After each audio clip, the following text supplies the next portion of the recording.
Okay, now we're going to go over mush malfunctions.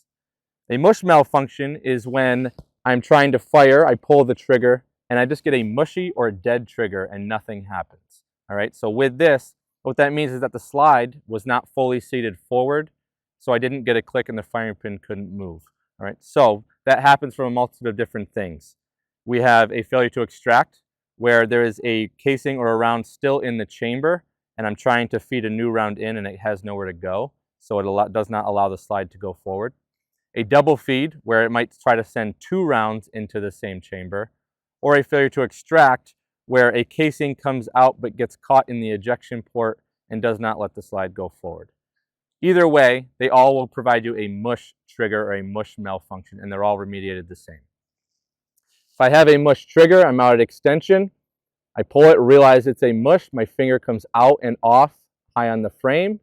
I then need to depress the magazine release, rip the magazine out, rack the slide to get rid of whatever obstruction was in the chamber. I then reinsert the magazine and rack the slide to get a new round in the chamber.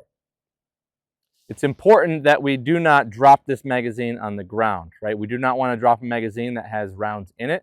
We want to retain those rounds as often as possible. So when I rip, I hold on to the magazine, I rack the slide, I reinsert the magazine, and rack a new round in the chamber. So one issue that we might run into when remediating a mush malfunction is that when I have the magazine in the gun and the slide is attempting to go forward, it puts tension on the top of that magazine. So I might struggle to remove that magazine with that tension. Yeah, as you can see, if I depress that magazine release button, nothing happens and the magazine does not move. So if that is the case and you cannot get it out, what you can do is lock the slide to the rear to remove that tension on the magazine. And then when we depress, the magazine drops right out and I can retain it in my hand.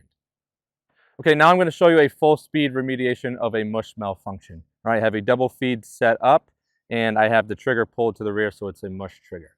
Okay, out at extension, I get a mush, I remove, and I'm back up in the fight to reassess.